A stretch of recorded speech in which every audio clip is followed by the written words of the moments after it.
Good evening, and earlier this evening, Council met in closed session and rose from this portion of the meeting at 5:47 p.m. I'm going to call the regular meeting back to order now, and during the closed session, Council received an update from the Ontario Land Tribunal matter in Ward 2 and provided direction to legal counsel. So we have no presentations for this evening's meeting. Delegations who have registered to speak to a specific agenda item will be called in order at the time that the item comes forward on the agenda. So now we're looking at item 6, Court of Revision. I would look for a motion that Council adjourn its regular meeting at 5:50 p.m. in order to sit as a Council of Revision. Councillor Burrs and Councillor Cates, all in favor? And that is carried. So the chair is yours, Deputy Mayor Brennan.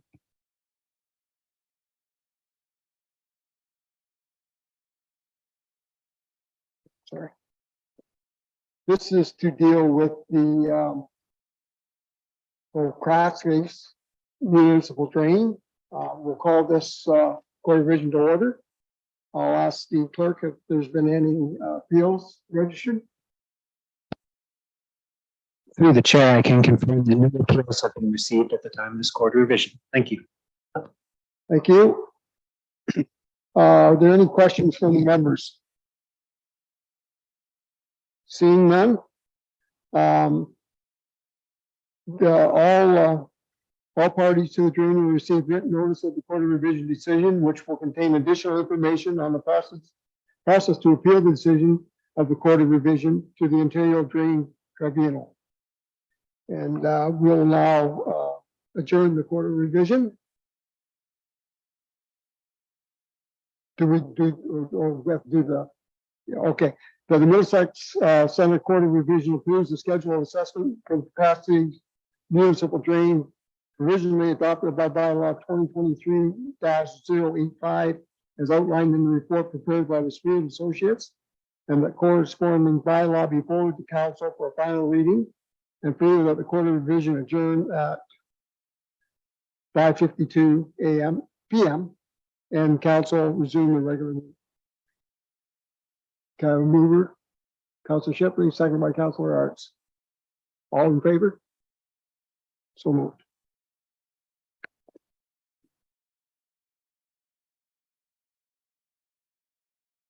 Thank you. So now we're on item number 7. I would look for a mover and a seconder that the minutes of the September 20th, 2023 council meeting be adopted as printed. Councillor Councillor Arts and Councillor Heffernan, you had your hand up first? September 6th, yeah.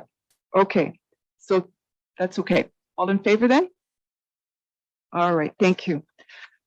Okay, so now the consent agenda. We have a number of items. These are usually received as one motion. Council members may request that one or more item be removed for further action. We do have a delegation who has requested to comment on item 8.4 of the consent agenda.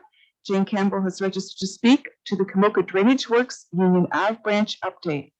Following the delegates' comments, we will consider this item separately from the consent agenda. I need a motion that 8.4 is, oh, sorry, I thought we had to pull it first. Okay, yeah, so there's Jane there. If you'd like to come forward and take a place at the table, then I'll turn my microphone off and then you could push yours and the floor will be yours.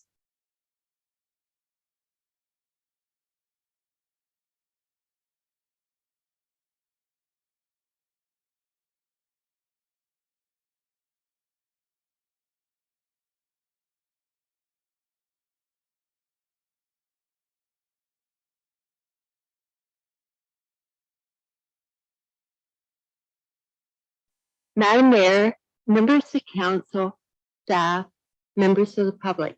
My name is Jane Campbell. I reside at the family farm at 22924 Kamoka Road, Kamoka. I want to thank the clerk, Mr. Hudson, for reaching out to me to notify me that my request was on the agenda for today, and for offering me this opportunity to come and talk to council. I hope that by making my request in person tonight that I can finally bring closure to this issue that has gone on for 17 years. My request is to abandon the Kamoka Drainage Works Union Ave branch. As our property derives no benefit from this drain, only outlet, I could not petition under the Drainage Act, Section 84(1). Therefore, I requested that council abandon the drain as per the recommendation of the 2020 Stormwater Master Plan prepared by Stantec. The staff report indicates that historically, the municipality has chosen to cover municipal drain assessments with the Storm Water Reserve Fund. The writers of the report recommend adoption of Alternative 2. I am requesting that council consider adoption of Alternative 3. I fear that should development occur on the west side of Kamoka Road, south of the CPR, there may be potential drainage issues that could adversely affect the Union Ave drain. Most of you have heard me express these concerns at previous meetings of council. We are working with Brad Glaceman of the Upper Thames to establish a holding pond in our 11-acre forest. He came in May for a site visit. I haven't heard back from him, but hopefully I will soon. This pond would help mitigate some of the drainage issues on our farm and may also alleviate some of the flooding in the Union Ave residential area.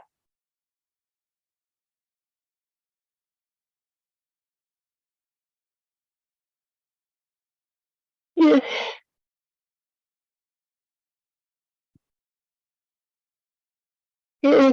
is very difficult being gone because this settlement area, the drainage pattern of liquid rain will never change. Excuse me.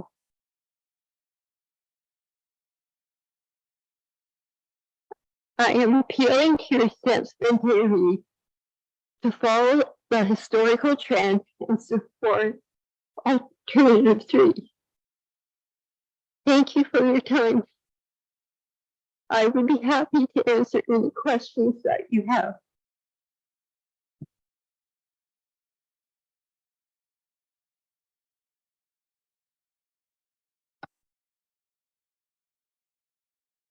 Okay, thank you for your presentation. If there's anybody who would like to ask questions of staff or comment on the report. Yes, go ahead, Councillor Cates. Thank you. Thanks for your presentation, Jane. I have read this, in great detail, and I've had a lengthy conversation with Rob about this. I think that, thankfully, this union drain is all fixed up, and I understand it that everybody's happy with how it's turned out in their backyards. But I think until it becomes a little bit more urbanized and more, the development on the other side and, what will happen to the open drain along Kamoka Road, I think that we should just leave things as they are for right now.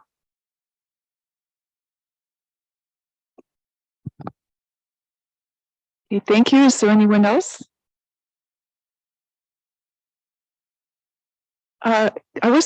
We can ask the engineer. Yeah, I just wondered, the three options, the big benefit of all of the municipal properties that are in urban settlement areas now pay the fee, and all of those costs are handled through the Stormwater Management Reserve Fund. All of the rural properties are still governed under the Drainage Act. By making changes to the whole drain, we are not removing any kind of responsibility or duty, or all of those pieces in the rural areas still remain the same. Am I explaining that correctly?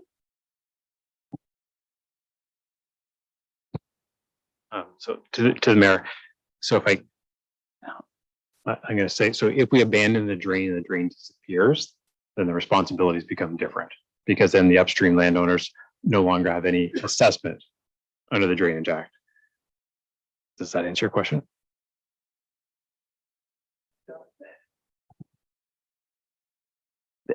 That has no, that part of like the water is still going to run downhill. It's still going to run through the outlet. That water is coming from a number of properties north of Union Drain. That water is going to continue to run downhill through the new subdivision and on through to the Thames River ultimately. Abandoning the drain doesn't do anything for the residents in the village or really for the farmers who are upstream. So to the extent that we leave it exactly as it is now, the drainage pieces in the urban settlement area will be managed by the fund. And to the extent that any agricultural person in that catchment area petitions to have upgrades or whatever, then those parts will be handled through the assessment process as every other rural property in Ontario is. So to Barry, so but short answer, yes, that's correct. Yeah, I'd say there's no benefit to the municipality at this point to abandon the drain. Correct. And in fact, there are costs that we may have to absorb, as you've outlined in the report, relative to, well, the engineer, they outlined the report. Okay, so I just want to be clear, I'm not misunderstanding. Is there anyone else who, oh, okay, we've got hands now. Go ahead, Councillor Arts, and then I'll look to Councillor Burrs. Through your Mayor to Rob. Now I'm confused. You're talking about leaving as is, or the recommendation is option 2. Well, leaving as is isn't option 2. So what exactly are we discussing now? I think that Frank had the same question. Yeah, sorry.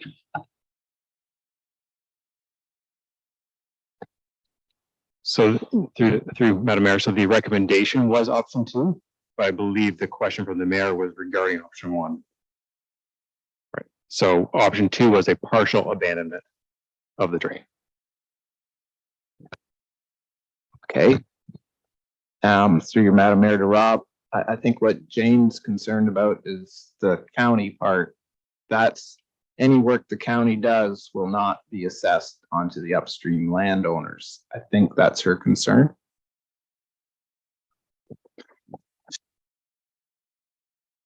So through the mayor, again, to Councilor Arts. So yeah, if the work within the drain within the county right of way, if there's maintenance work completed there currently under the Drainage Act, or in the future, if it remains a drain, that would be assessed to upstream landowners. So those outside the settlement area would pay their assessment on that. If we abandon it all, like so if option 3 was selected and it was complete abandonment, then those assessments are gone and it's just municipal infrastructure.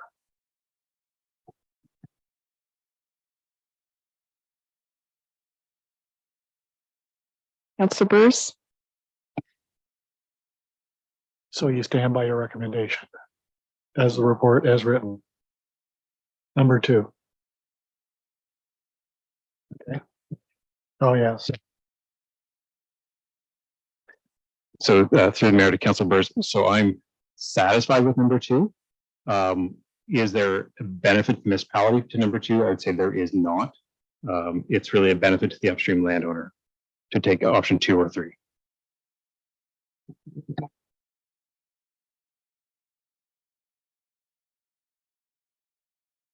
Is everyone clear on the options here then? Councillor Cates? Oh, I'm sorry. So just, I guess I guess my, to finish my comment, I suggest that we look at alternative 1, which is to just leave it as it is for right now.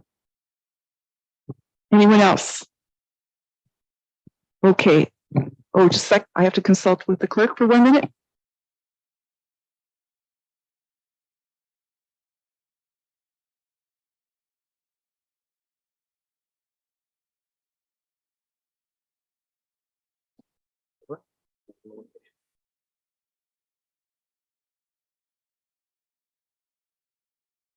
So would you like to amend the motion then to make, to further the argument that you just made, or the choice that you just opted for?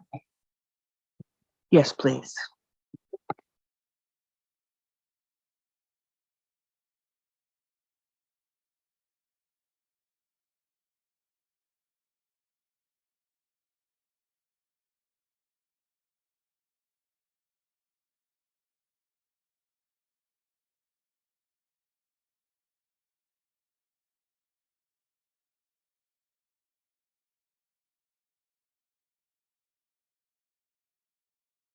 The wording of the motion, find it here again, that report PW E 39 2023 Kamoka Drainage Works Union Ave Branch be received, and that the portion of the Kamoka Drainage Works Union Ave Branch located within the residential lots be abandoned or be treated as described in alternative 1 in the report PWE 39 2023. Okay. All right, so that's the motion before us. All of those, I'll have to call a vote on that now. All in favor? Is your hand, okay, and opposed? And that is carried. Okay.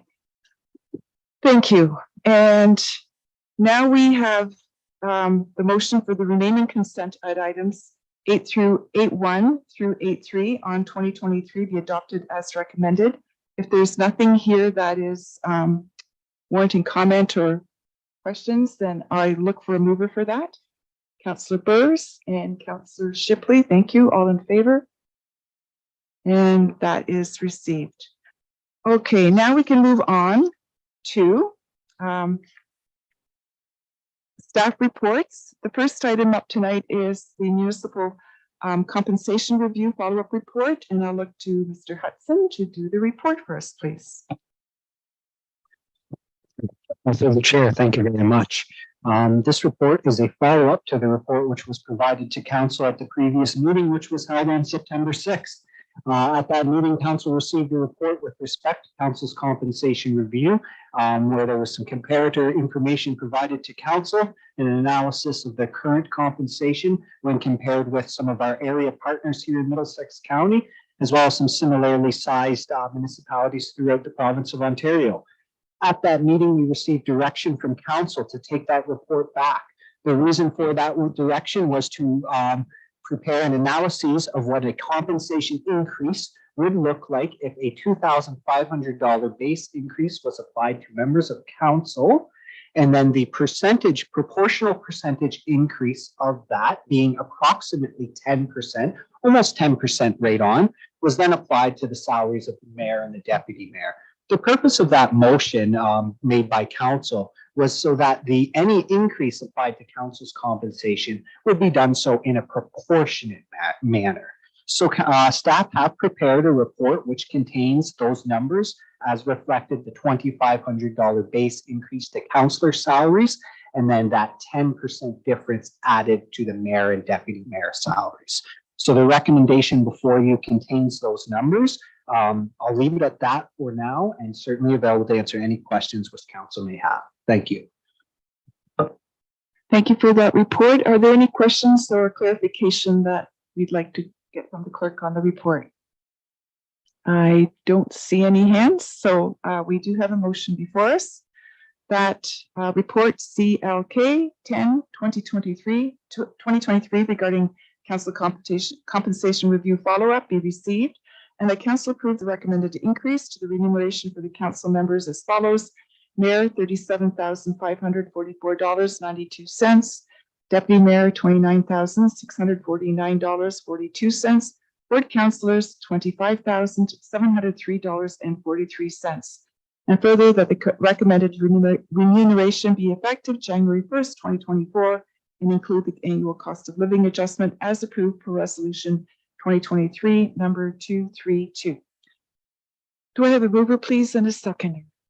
I have Deputy Mayor Brennan and Councillor Burrs, all in favor, and that is carried. Thank you for the additional work on that, and we can now move to number 9.2, vehicle and equipment retention. Rob Gaskin, Director of Public Works and Engineering, will provide an overview. So through the mayor to council, I'm pleased to provide this report. So this is a report looking at vehicle and equipment retention for two pieces in our fleet inventory. So we are looking at retaining a 2018 Chevrolet Bolt and a 2011 Bobag pneumatic roller, two very different pieces of equipment. They were both previously identified for disposition and to be sold after replacements were received this year. Well, one with the Chevrolet Bolt, it's fully electric car. The cost of use is very low, and with the renovations coming up to the municipal office, we feel that we can make good use of it, or the staff could make good use of it as opposed to being paid mileage for trips between different facilities. If you look at the 5-year average cost, it's just over $500 for operating the vehicle. Even the high year is under $700. So you look at less than 100 kilometers of travel per month, it offsets the yearly maintenance cost. So that one looks to be very cost efficient to use. The second item, which is the pneumatic roller, is one that we use in tar and chip road resurfacing. There was a change in the OPS standards where now they recommend the use of 2 pneumatic rollers when completing the operation to provide a better end product. We purchased the replacement roller this year. Staff noticed the change in the OPS specifications, so we would like to retain the second roller to continue to use for that operation with the intent of having a better finished product. A large part of it is that you roll the chip into the tar before it has quicker, so before the tar sets, to end up with a better product. The operating cost for that again is quite low. It's just over $1,000 per year. So we request to retain those, and if there's major if there was any breakdowns or monies that had to be put into them, then we could revisit them. But at this point, we think it would be worth a trial, particularly for the pneumatic roller. Happy to answer any questions. Thank you for that report. I'll look to council then. Questions, comments, clarification? Deputy Mayor Brennan? Thank you, Madam Mayor. Rob, the old roller, Rob, obviously, if you're going to use 2 rollers, it's going to have to be replaced with another new one. But how many years do you think you can get out of the old one using it now?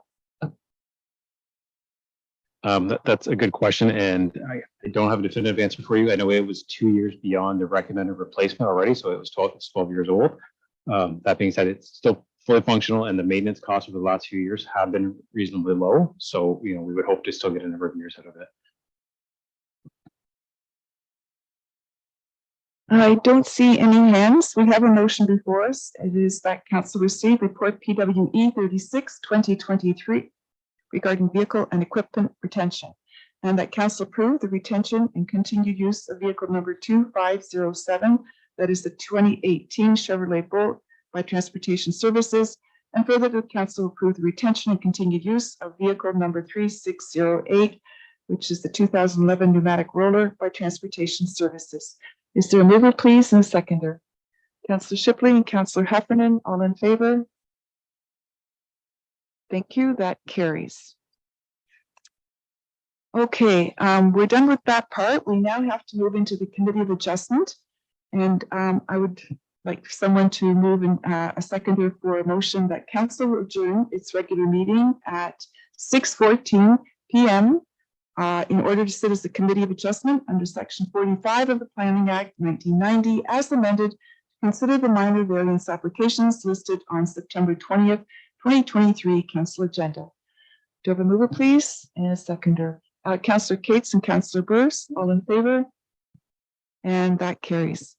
So members of the public that wish to receive further notification on any of the minor variance applications being considered today, I ask that you please send an email to planning@middlesexcenter.ca requesting further notification. Please be advised that comments expressed and written material presented are a matter of public record. If you have any questions on any of the applications that are being heard today, we ask that you direct those to the appropriate planner on file. Members of the public that have requested to speak will be given a maximum of 10 minutes to address council and provide comments on the applications. In keeping with the procedural bylaw and our R-zone policy, I would remind our meeting participants to use respectful language and uphold our values of cooperation, trust, and openness. There is an order to this, and I'm just going to outline it. It is exactly the same for each application, and it is as follows. First, the chair, that's myself, will ask the planner to explain the purpose and application and hearing, purpose of the application and hearing to present the staff report. The applicant or their agent has the opportunity to speak the application. Then the public who have registered to speak or are in attendance will be asked for their comments. Please state your name so that it can be noted in the meeting minutes.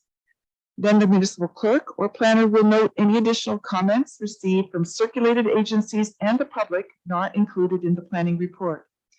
Then I'll look to the committee to ask questions of the applicant and or staff, and then I'll ask for motions regarding the applications. Okay, so now we can move to the first item, which is an application for minor variance. Dan Fitzgerald, our county planner, is in attendance to provide an overview of the staff report. The floor is yours when you're ready, Dan. Through the chair, thanks, Madam Mayor and members of committee. So as mentioned, the first file here tonight is minor variance application file number A14/2023. That being 24089 Bear Creek Road. And the purpose and effect of the application is to seek relief from the zoning bylaw as it relates to the maximum permissible gross floor area, as well as location for an accessory structure, which is being proposed in the agricultural zone.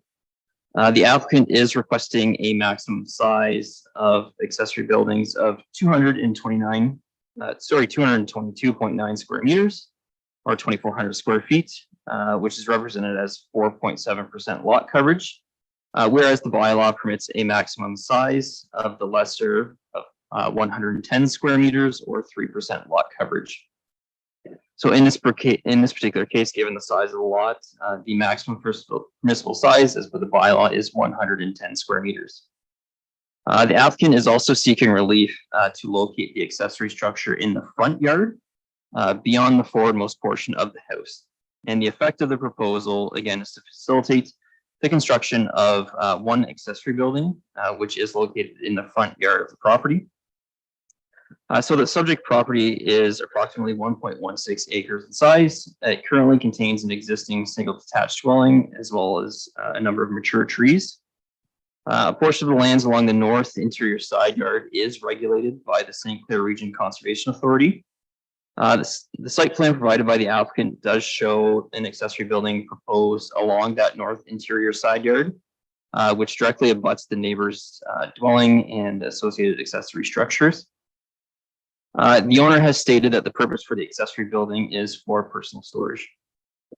I have reviewed the application against the 4 tests of the Planning Act, and in review of the proposed location, concerns have been raised that the area preferred by the applicant could potentially conflict with the neighboring landowner, given the proximity of the proposed building to the existing residence. Additionally, the area proposed is partially regulated by the Conservation Authority, and grade along this section drops towards the neighbor's property, potentially causing unfavorable drainage patterns. Given the above, planning is recommending approval of the variance, but subject to the following conditions. One, that the maximum permissible size of the accessory building as permitted in the variance shall only be applicable if the building is constructed south of the southernmost interior side yard of the existing dwelling. So basically in the south interior side yard, and that the building be limited in size to 222.9 square meters or the footprint of the dwelling. And finally, that the owner confirm that the building not be used for any types of commercial purposes. So through the inclusions of these conditions, planning staff are of the opinion that the potential negative impacts to the adjacent properties can be mitigated. Thank you.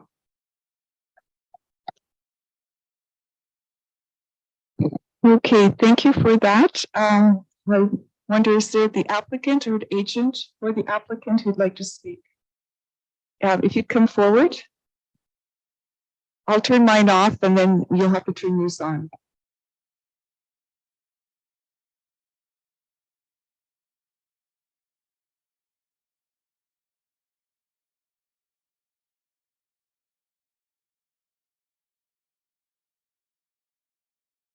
Member of the councils, thank you for seeing me. Steve Flanagan at 24089 Bear Creek Road. I'm applying for the variances as Mr. Fitzgerald had brought to our attention. I don't plan on being, like I said, just personal storage for myself. I mechanic by trade. I tinker with my own stuff at home. I've kind of outgrown my garage. I wish to reinvest into my property. The potential spot to the south of my house is a concern. I'd have to remove fairly large mature trees, my propane tank. Well, my well is there as well, and a secondary laneway would have to be added onto my property to get to that storage shed.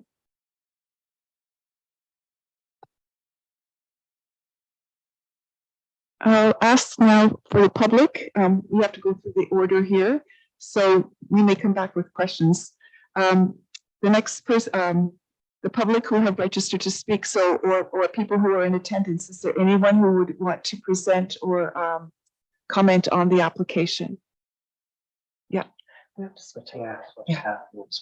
Yeah, so the gentleman at the back who raised his hand, if you could come up and speak.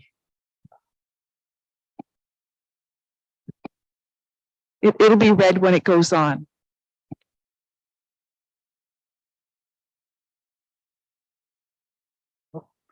Good evening, Mayor and members of council. My name is Tyler Buckland. I am Steve's neighbor.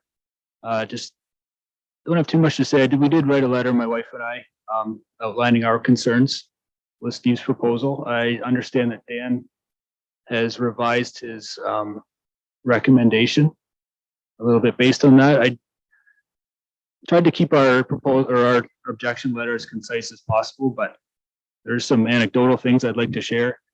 When we moved next door to Steve and Sonia, they were really welcoming. They've been great neighbors. We attended Medway High School together, and there's nothing personal at all with our objection.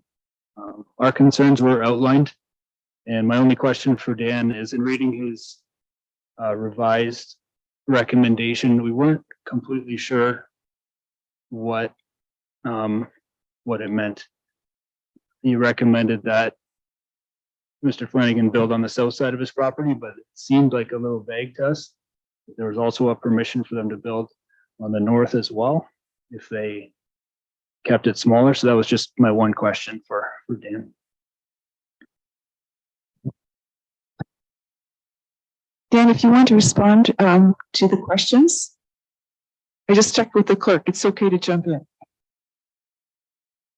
Yes, through the chair. Yeah. So thank you. Yeah, I can drag my comments through the committee. So absolutely understand, there's a lot of stuff going on with this particular application, as well as the recommendations and the conditions that are attached to it. So what the conditions list is that essentially it does permit the increase in size as well as the location to be in the front yard, but only in such instance that the accessory structure be located on that south interior side yard and be set back a minimum of 33 meters from the front property line. That's just to keep it back on the property off the road.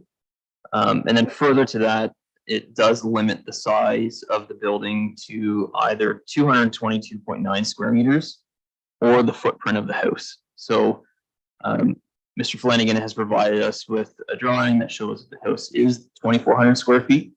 So it's just ensuring that that is accurate through the issuance of the building permit.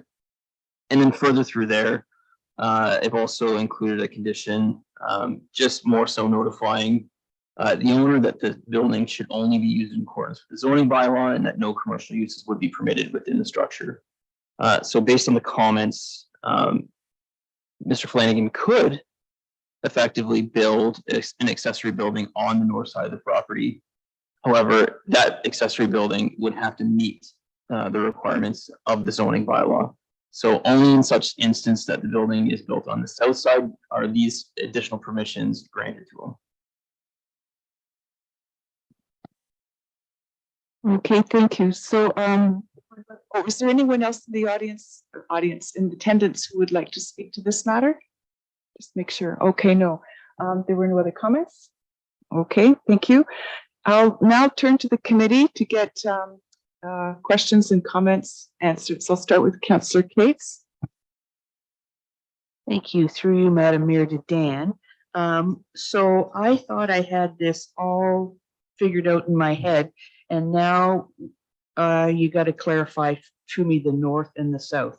So the way I saw this, you come in the driveway, and the driveway hooks to the, I don't know which is north and south here. It hooks to the right, and then you'd be able to, I realize it goes down, you have to build it up, and then you can drive into his shop from there.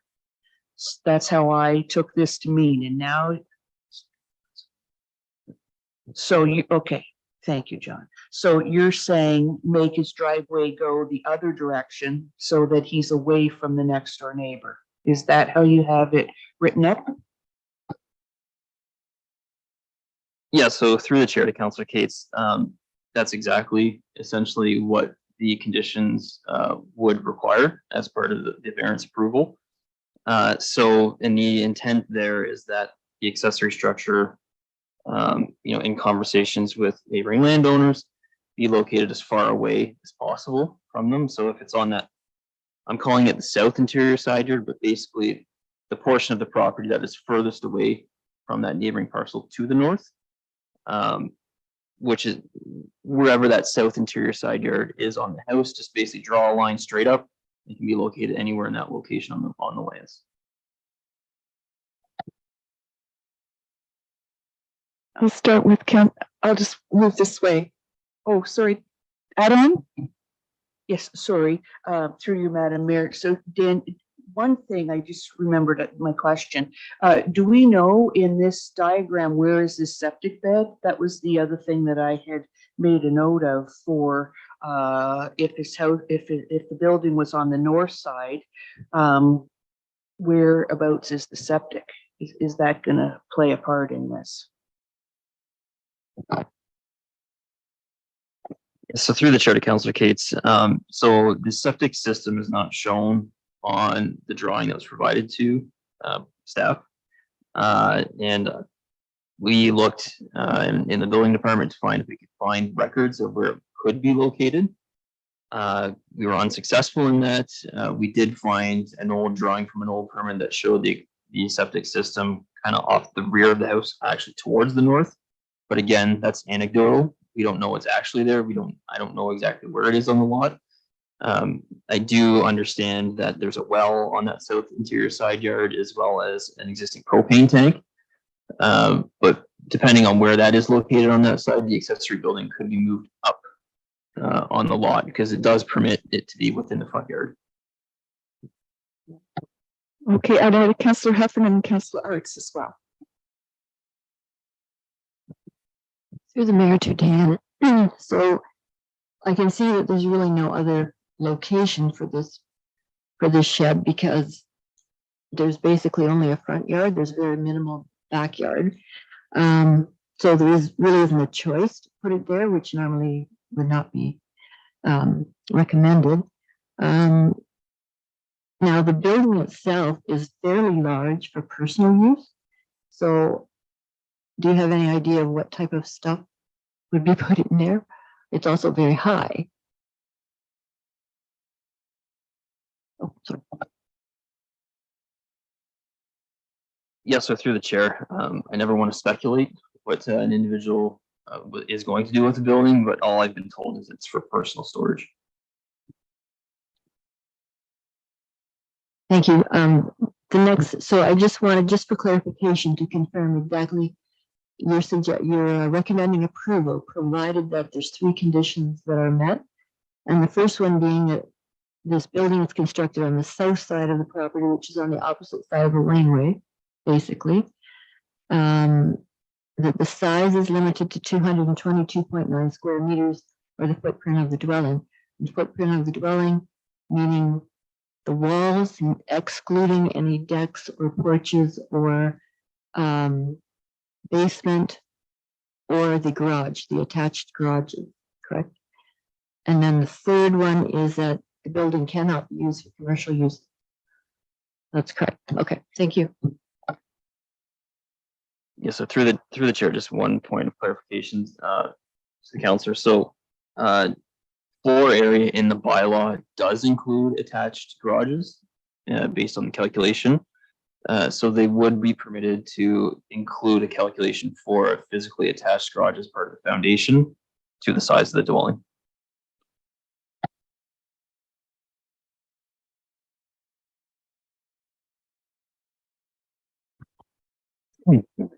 Through your Madam Mayor to Dan.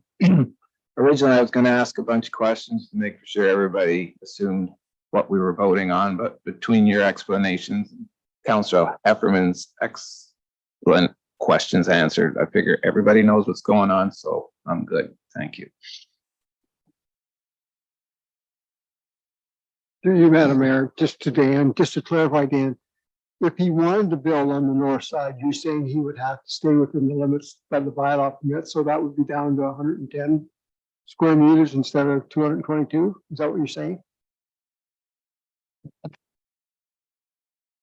Through the chair to Councilor Brennan, yes, that's correct. So you'd be limited to 110 square meters, and then also the building wouldn't be able to extend beyond that front wall of the house. It would have to be located essentially in that back corner of the north side of the property. And just to follow up, I'd just like to know if the applicant understands this, what we're saying to him, that if you want it on the north side, it's only gonna be half the size and it's got to be back from the road. But under the conditions that have been read, you could put it on the south side. So I just want to make sure you understand that.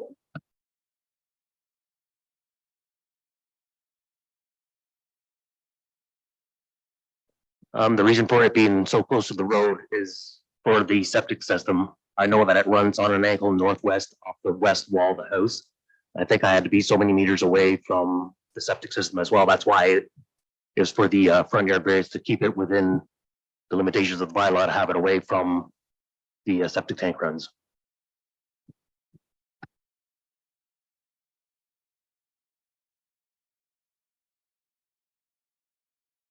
Okay. So, actually, I think we can go ahead and make a decision here. We have options. Or go ahead, Dan. Do you want to clarify something?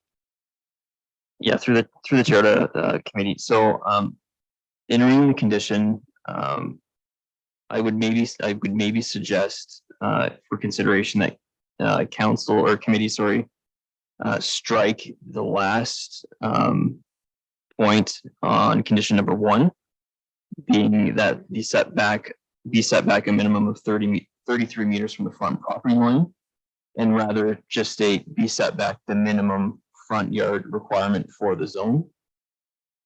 Given that I understand that there is a well in that side yard location that may necessitate moving the building forward further.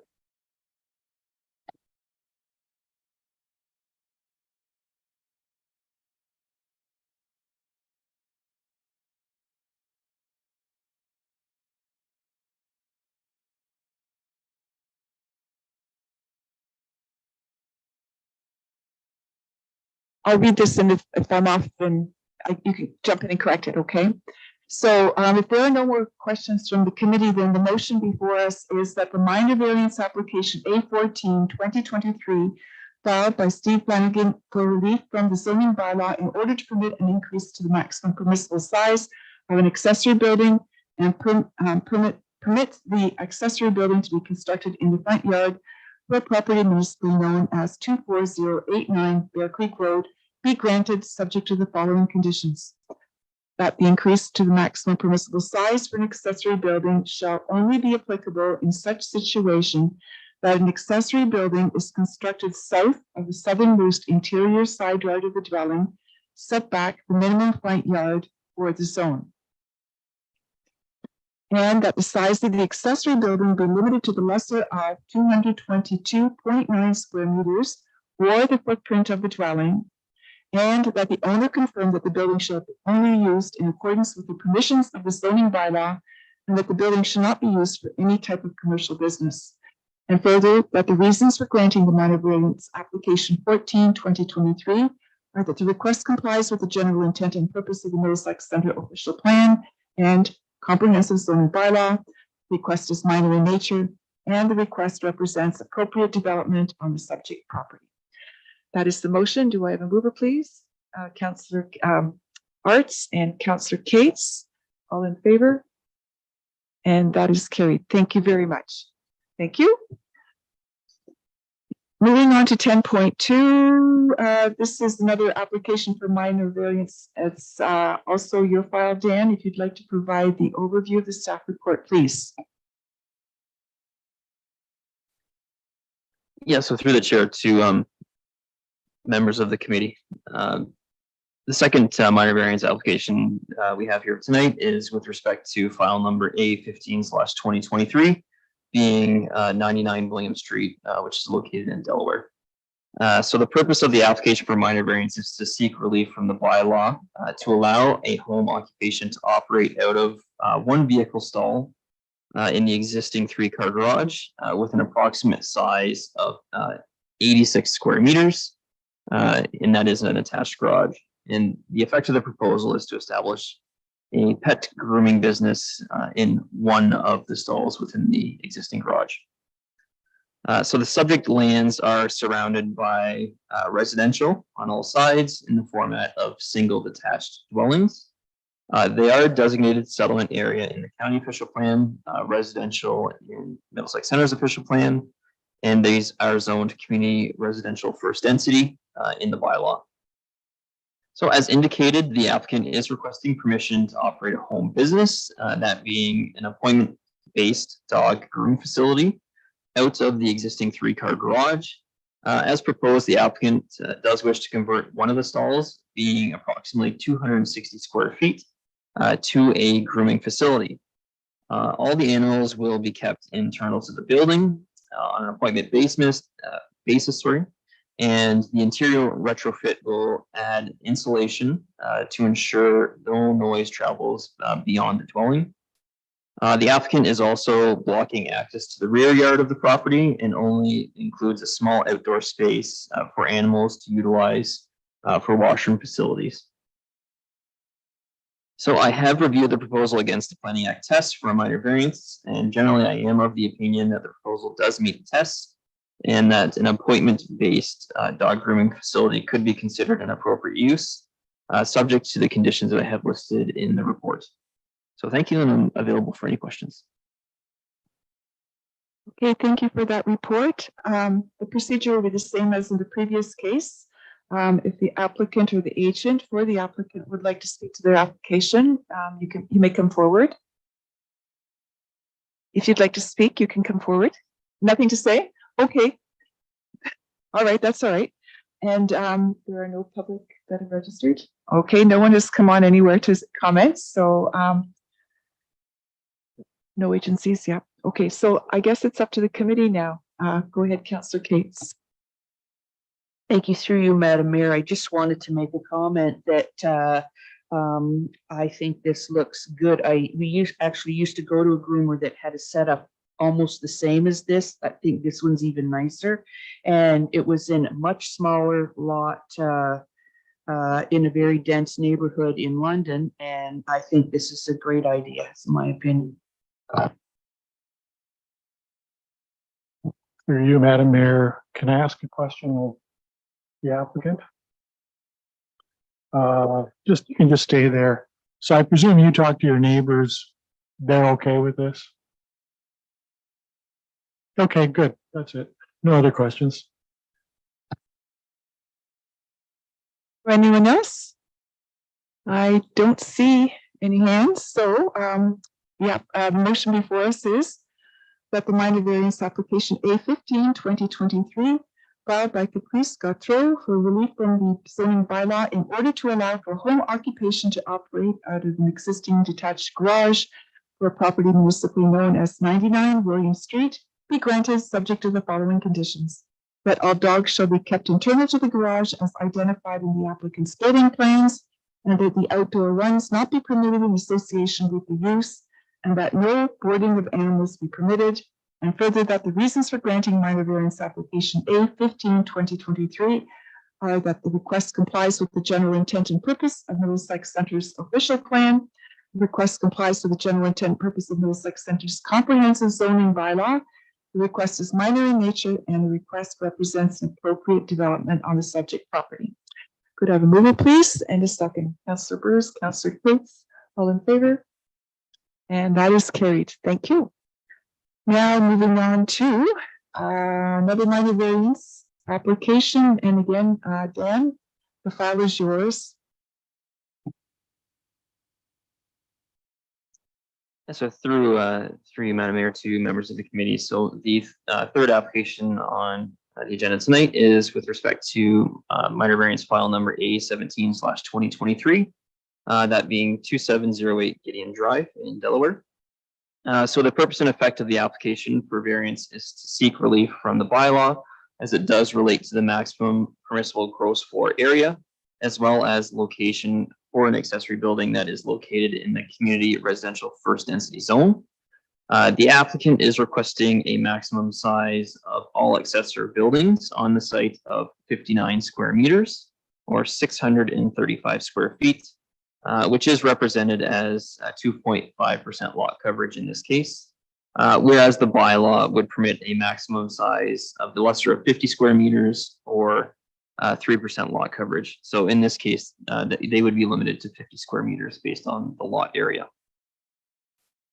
Additionally, based on the unique characteristics of this particular lot, the proposed location for the accessory building, although located behind and beside the dwelling, is proposed to be in the front yard. The zoning bylaw prohibits accessory buildings in the front yard and exterior side yards. And the effect of the proposal is to facilitate the construction of, again, one accessory building for personal use. The subject lands are surrounded by low density residential properties. It is designated residential in the official plan. It's zoned community residential first density in the bylaw. The applicant's proposed concept does show the proposed location of the accessory building, which is located north of the existing dwelling. And in this particular case, that is considered to be the front yard of the property, given the interpretations for frontage in the zoning bylaw. And simply stated, frontage in the zoning bylaw is the shortest distance on a road. So planning staff have reviewed the application against the tests. Also in circulation of the application, we did receive concerns regarding the existing lot drainage, as well as the location of the structure, potentially impacting neighboring properties due to drainage. So in response, planning has recommended the inclusion of the following conditions. Number one being that the accessory building be constructed in the same general location that's shown on the site plan. Number two, that all roof water be directed using eaves and downspouts away from the neighboring properties.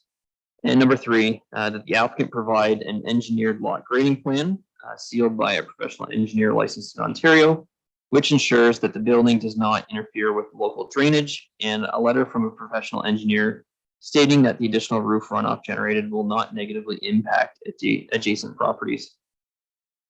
So subject to the above conditions, I am of the opinion that the minor variance meets the tests of the Planning Act, and I do recommend approval, again, subject to the conditions listed. Thank you. Thank you for that report. The clerk has indicated that Mr. Steve Charles is present electronically as the representative of the applicant.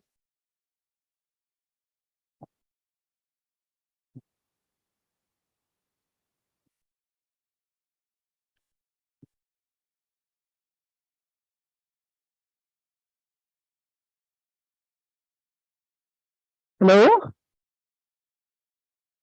Not yet. Is it better? Can you hear me now? I can hear you now. The floor is yours, Mr. Charles, if you'd like to make some comments. Yes, I would. Thank you. Thank you, Mayor and board. Yeah, so what my client wants to do is he has 2 storage containers and he would like to install them onto his property. What makes this kind of interesting, as Dan spoke about, is the lot shape is pretty unique, which if you looked at his house that it's on the lot, the front entrance is actually termed as his backyard. So where the storage shed is being inserted, he uses it as his backyard. And if you were on site, you would just assume that was his backyard.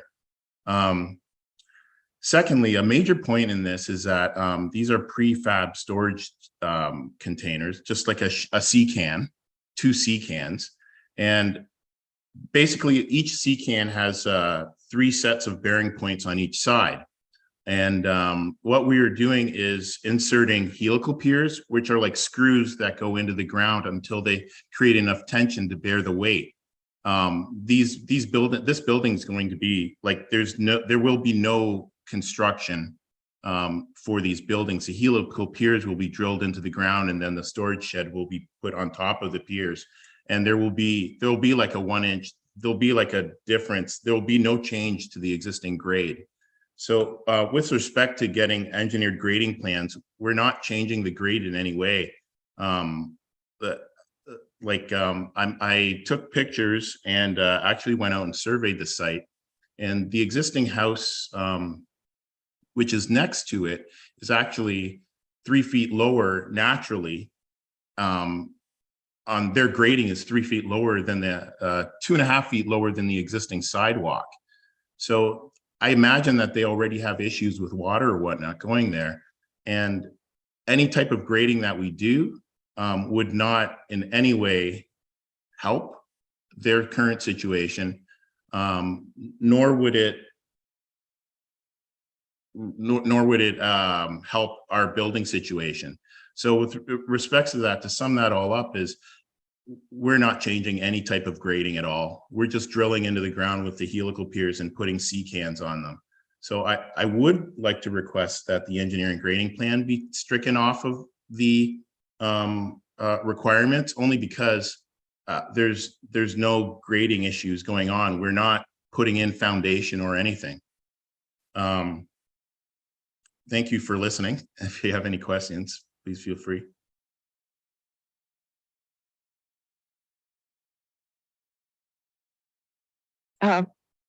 Well, we have the agent here on the line. Would we ask that you explain or comment on that recommendation and the importance of it?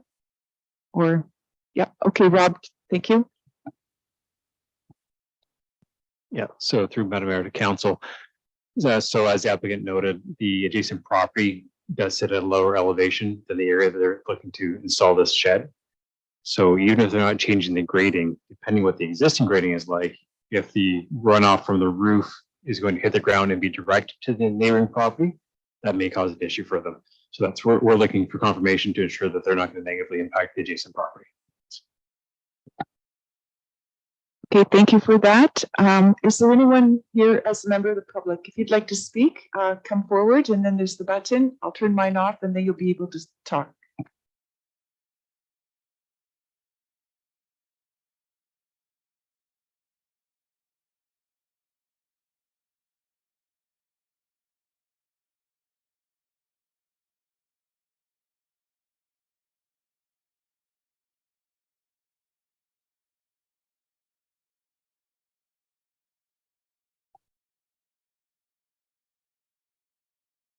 Good evening, Madam Mayor and councillors and committee. My name is Samuel Kerwin. I'm the representative of the property owner who is on the property immediately to the east of the proposed development. And basically her property has a lower elevation, as was noted earlier. It is proposed that the proposed minor variances should not be approved, as doing so could exacerbate drainage issues already experienced by the landowner. The proposed development is 2 meters away from the property line and not far away from the house, which is at a lower elevation. This proposed building could increase flooding on the adjacent property, which has been an ongoing issue for this homeowner for some time, since she purchased the property in 2017. The house could be flooded more often if this development goes ahead. Specifically, she has experienced basement flooding and water in her back room. A statement of claim was served on the municipality earlier this afternoon in relation to this. The land to the east of the proposed development is the plaintiff, and the municipality is the defendant. The damages sought by the plaintiff arise from flooding on the property. The concern is that the proposed development would only exacerbate the problem. So it is recommended that the committee adjourn its decision until it's had an opportunity to review the statement of claim and seek legal advice on whether to proceed with the development.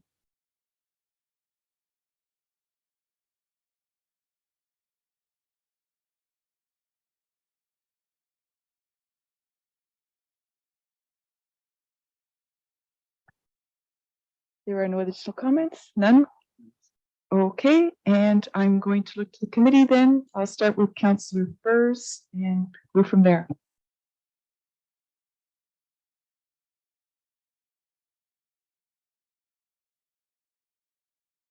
Yes.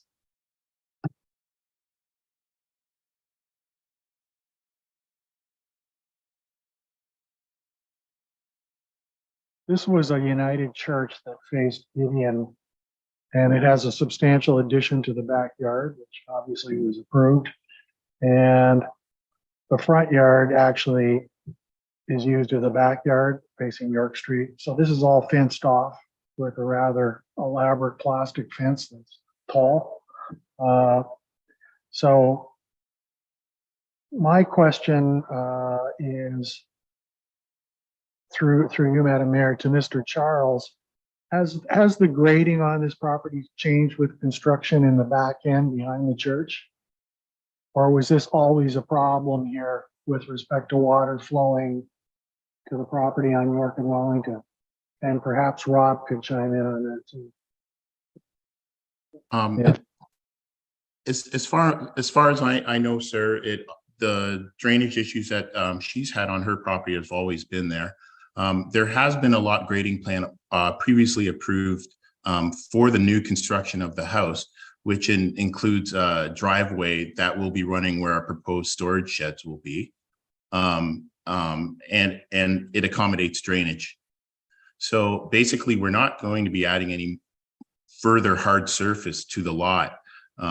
We're just going to be putting the storage sheds where hard surface was already proposed at the original time of the house plan being approved by council.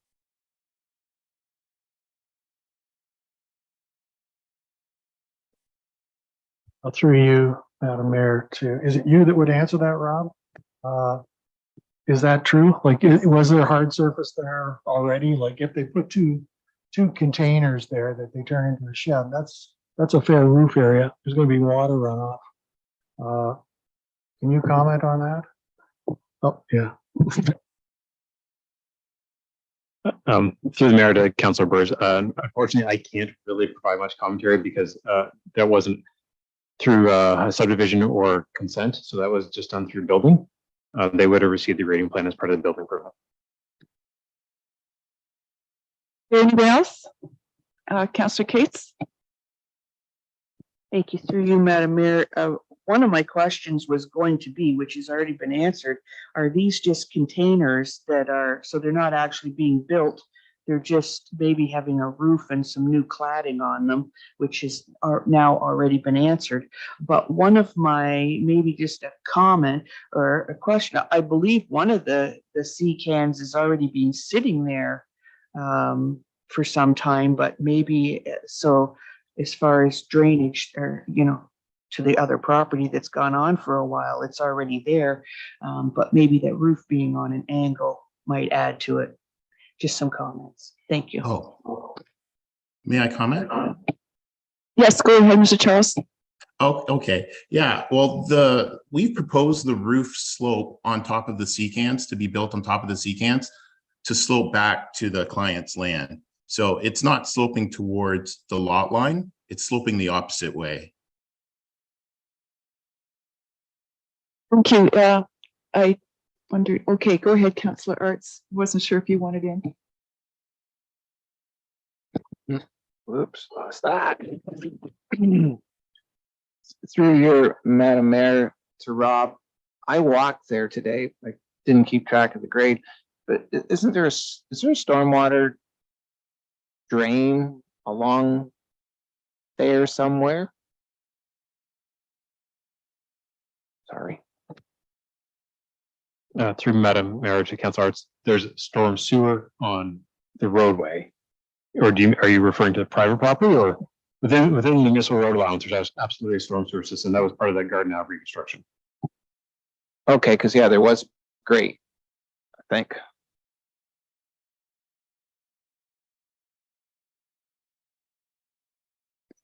I wasn't looking for it when I walked, but I saw some. There is a grate there somewhere.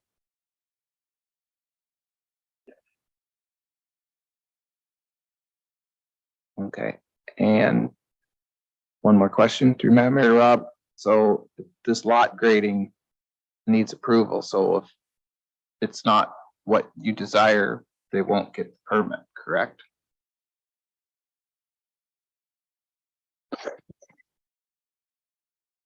Yeah, we've requested that they have a professional engineer sign off that it will not negatively impact the adjacent lots. Is there anything else anyone wants clarified or asked? Yes, go ahead, Councillor Bruce.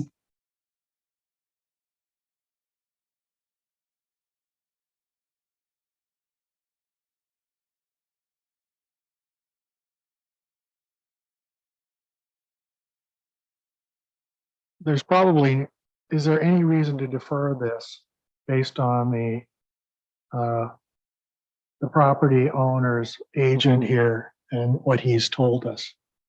Can you comment on that? Sorry. I'm sorry to do this. I'm going to kick it back. Can you just repeat the very last part?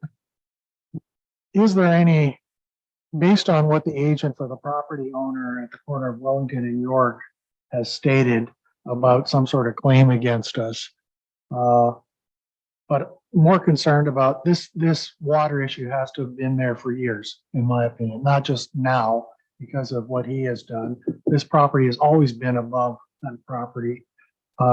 If we deferred this, what would it do? Like, would we come up with more information in the way of a study or anything, or is your recommendation just to stick with what we have? So first of all, I'll say I have no firsthand knowledge. Like I've never been there during a rain event. However, I've seen photos of the property after rain events, and been told both by staff as well as the owner that the elevation of the rear yard is definitely lower than adjacent properties, so that there has been a historical water issue there. I would be happy to stick with the current recommendations of the report, so that we do get a sign off from an engineer that even if they do increase the runoff with the roof, that it's going to be contained on the development property, not on the adjacent properties.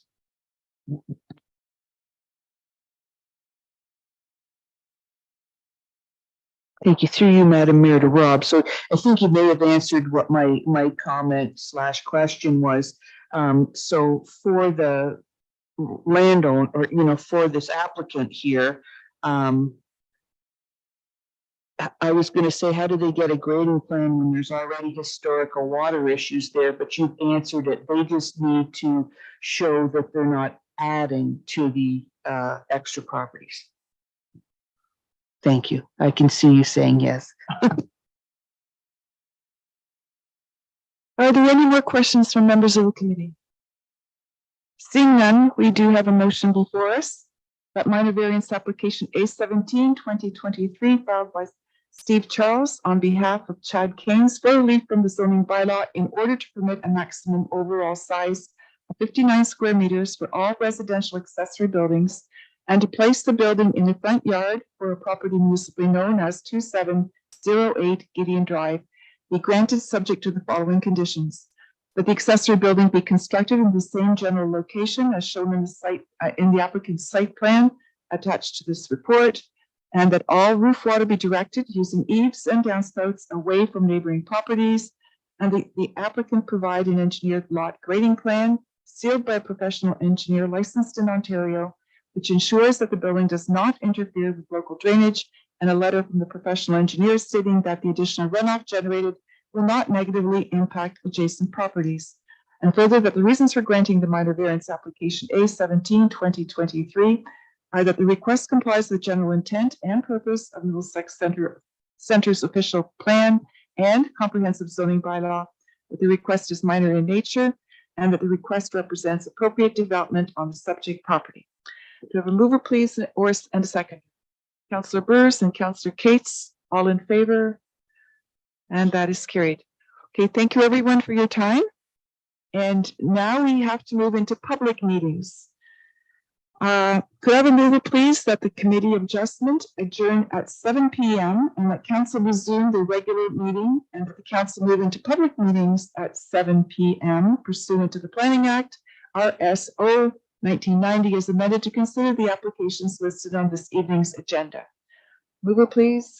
Councillor Arts and Councillor Heffernan, all in favor? And that is carried. So members of the public that wish to receive further notification may again send their emails to planning@middlesexcenter.ca requesting further notification. Please be advised that comments expressed and written material presented are a matter of public record. If you have questions on the applications being heard this evening, we ask that you direct those to the appropriate planner on file. Members of the public that have requested to speak will be given a maximum of 10 minutes to address council and to provide comments on the applications. In keeping with our procedural bylaw and our RSO policy, I again remind participants to be respectful, uphold our values of cooperation, trust, and openness. The order of procedure is essentially the same. I'm going to ask the planner to explain the purpose of the application. Then we'll have the applicant or their agent provide any comments or speak to their application. Any members of the public or those who are attending here will be asked for their comments. Council will then have an opportunity to ask questions of the applicant or delegates or staff, and then I will ask for consideration of the applications. So the first item up is an application for a zoning bylaw amendment, and this is Marion Cabral, our county planner, who is going to be speaking to this file. The floor is yours. Thank you, Madam Mayor, and through you to Council. The purpose of this report is to provide a recommendation to Council regarding the rezoning request for file ZBA 14-2023 for 23759 and 23865 Neck Road. The applicant is requesting to rezone the severed parcel to surplus residence and the retained farm parcel to a new site-specific agricultural or A1 zone to recognize the undersized lot area as well as the existing dwelling on the retained parcel. As you may be aware, that this application is a result of a condition of consent. So this property is located on the southwest corner of Neck Road and McEwen Drive, just across from 15 Mile Road.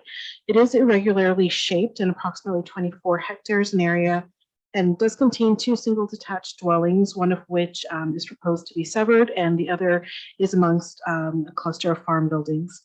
The surrounding uses in this area are predominantly agricultural. So notice of this application was circulated to the public, agencies, and staff at the time of writing this report, and leading up to the public meeting, staff have not received any comments or questions from the public or agencies. Generally, provincial and local policies guide surplus farm dwelling severances and permit them where new residential development is restricted on the retained farm parcel. Staff reviewed the request to rezone the severed parcel to the surplus residence or the SR zone and have no concerns with that request. And then staff did review the request to rezone the retained parcel to a new site-specific A1 zone instead of the A3 zone, which is typically used in these circumstances. And this is to recognize the minimum lot size of 23.7 hectares and to continue to permit the existing dwelling on the retained property.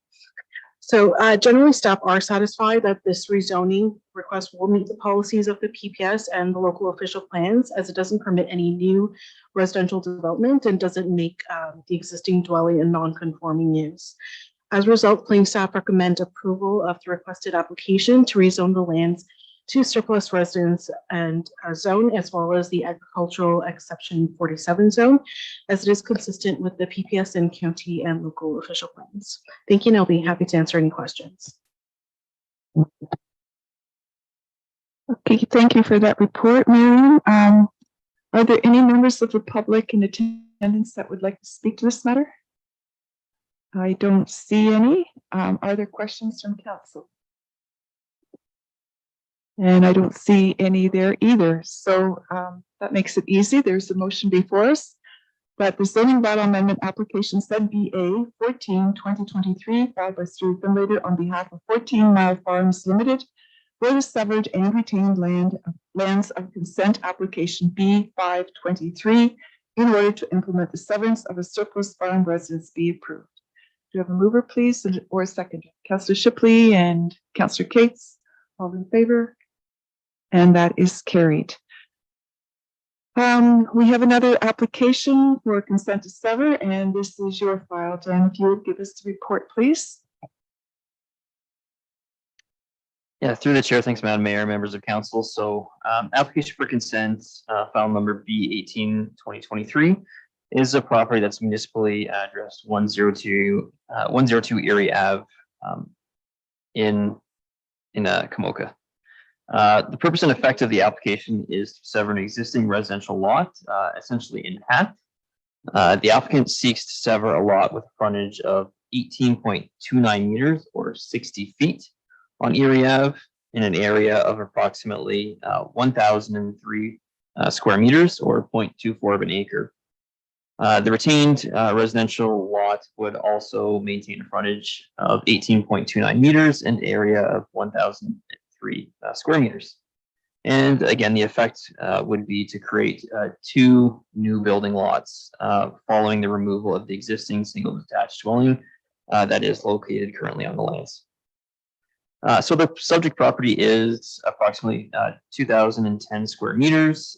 It is a residential lot situated on the south side of Erie Avenue in Kamoka. The lot contains an existing single detached dwelling as well as associated accessory buildings in the form of 2 sheds.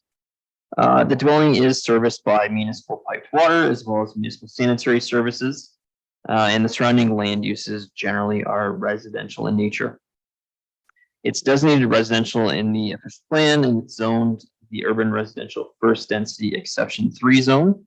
And generally, I would say that the provincial policy statement, the county OP, as well as Middlesex Center's official plan, support land severance within existing settlement areas, so long as services are capable of existing for the proposed lots. The 3 policy documents do support intensification as well as infill of development on existing lots where it's deemed appropriate to do so. So while the proposed lots are capable of meeting the minimum lot size requirements in the existing zone, they would not meet the minimum frontage requirement of 24 meters. So should council deem it advisable to sever provisionally, a condition has been added to require that the applicant seek a minor variance, which would permit the reduction to the frontage of 18.29 meters from 24 meters. So the proposal would represent an intensification within existing residential lands, which thereby reduces the needs for the municipality to expand settlement boundaries within agricultural areas.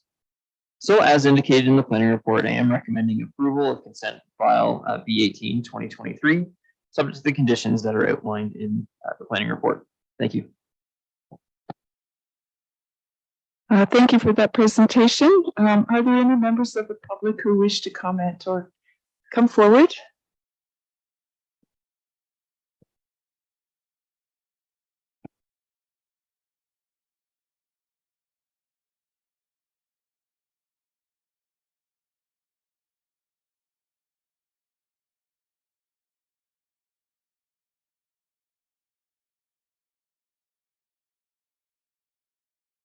Good evening. My name is Garrett Allen. I live directly to the west of this property at 22522 Kamoka Road.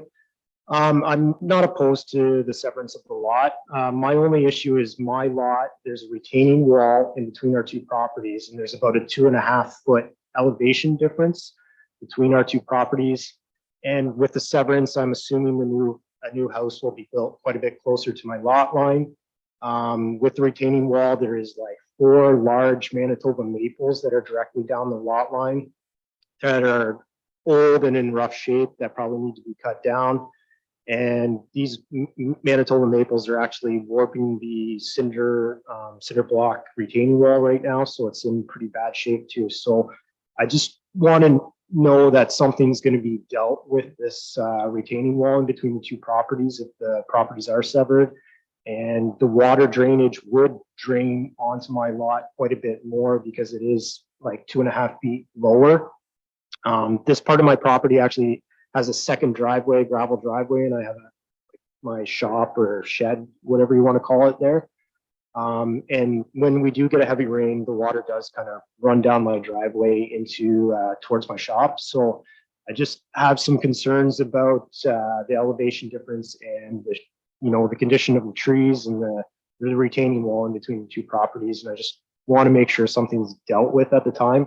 I'm willing to work with the person who buys the property and make something happen. I'm just concerned that the new house is going to be built that much closer to the lot line, and tree roots are going to get destroyed, and the retaining wall could get pushed and warped more, and it's already leaning towards my property as its owner. So those are my main concerns with this.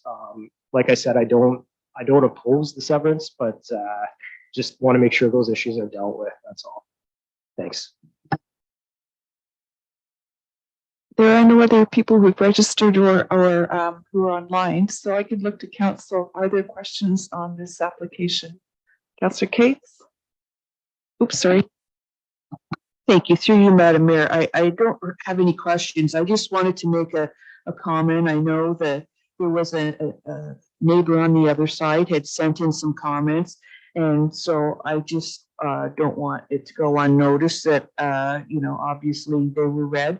And just to point the neighbors, I know this is, lots of people feel this is happening all over, and yes, it is, and it's going to continue. It's part of the whole provincial policy statement for the infill and intensification and redevelopment. And if you read specifically page 4 of Dan's report, he does a good detailed job of laying out why this should happen.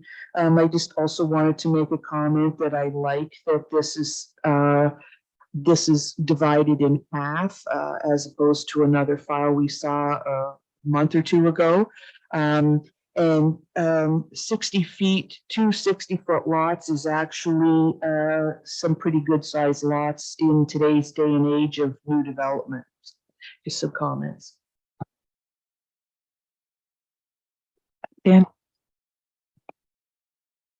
Yeah, so through the chair, just if I could just maybe address some of the comments that we did receive from the neighboring landowner. So yeah, great comments. And what we typically do as part of consent applications, especially with respect to infill lots, we do include conditions as part of provisional consent, which require stormwater management reports to be completed, which ensure that the drainage is contained on the existing lot. We also request that the owner demonstrate that the post-development runoff will not exceed existing conditions. And then further from there, we also ask for approved lot grading plans, engineered lot grading plans, again, to the effect to show that any new proposed development would not affect any existing properties within the adjacent areas. So that's certainly something that we take into consideration when we look at these files. And it's something that the applicant would have to provide as part of clearing conditions of approval. Thank you for highlighting the conditions that are in the report. If you do get a chance to look at, you'll see that there's some detail in terms of you must. So if there's no one else, then we do have a motion before us. That consent application B18 2023 filed by 2199860 Ontario Limited in order to sever a residential lot with a frontage of approximately 18.29 meters on Erie Avenue, an area approximately 1,003.39 square meters, in order to facilitate the construction of new single detached dwellings on the severed and retained lots, and the maintaining frontage of 18.29 meters on Erie Avenue, an area approximately 1,003.39 square meters for property municipally known as 102 Erie Avenue be granted. And that consent B18 2023 be subject to the 16 conditions that are noted in the staff report, and further that the reasons for granting the consent application B18 2023 include The proposal is consistent with the provincial policy statement. The proposal conforms to the County of Middlesex official plan and the Middlesex, County of Middlesex official plan and the Middlesex Center official plan. And subject to the conditions, the proposed proposal complies with the Middlesex Center where's comprehensive zoning bylaw. Oh, there it is. Okay, it's a heading on the next page. So that is the motion. Do I have a mover, please? And a seconder. Councillor Cates and Deputy Mayor Brennan, all in favor? Thank you, and that is carried. All righty. Now, so we are now finished with our public meetings. Could I have a motion that the council, that the public meetings adjourn at 7:15 p.m. and that council resume the regular meeting? Councillor Burrs and Councillor Heffernan, thank you. All in favor? And that is carried. No notices of motion. We have a number of correspondence items. There are 4 there. Is there anything anyone wants to comment on or bring forward? No? Okay. The motion before us is that correspondence items 14.1 through 14.4 listed on the September 20th, 2023 council agenda be received as information. I need, Councillor Burrs and Councillor Shipley, all in favor? And that's carried. Thank you. And now from September 12th, we have a county council update from Deputy Mayor Brennan. Thank you, Madam Mayor. There's a number of planning issues came before county council, a plan of subdivision for Park Hill, a plan of condominium for Thorndale, and an amendment number 10 to the local official plan, which was going to allow them 15-year supply of land for residential use with a 3-year supply of service land. Those were all passed. London Paramedic, again, are offering a training camp for high school students age 15 to 17 next July or August. And the student must provide an interest essay to the paramedic service. The cost is $225 for the week. They learn standard first aid and other things that the paramedics do. Then there's a lunch on Friday, which the family is invited to attend and see what the students have accomplished. It's been quite successful in the past. I've had 5 or 6 students go on to become paramedics and work in London, so it has been quite successful. There was a report on Middlesex County's initiative breaking new ground in the strategic plan. Accessibility policy and procedure changes were approved and updated. A record retention bylaw was approved. The provincial policy for the rate for nurses and homemaker services has been increased from $31.44 to $41.21 per hour, and that is all ministry funded by the ministry. We had an update on child services update, mainly on early years services dealing with daycare programs. There was an exemption for a proposed plan of condominium off-flow development limited, 50 townhouses on 2 hectares of land. And Middlesex Center's official plan number 59 was approved. That's the gist of it.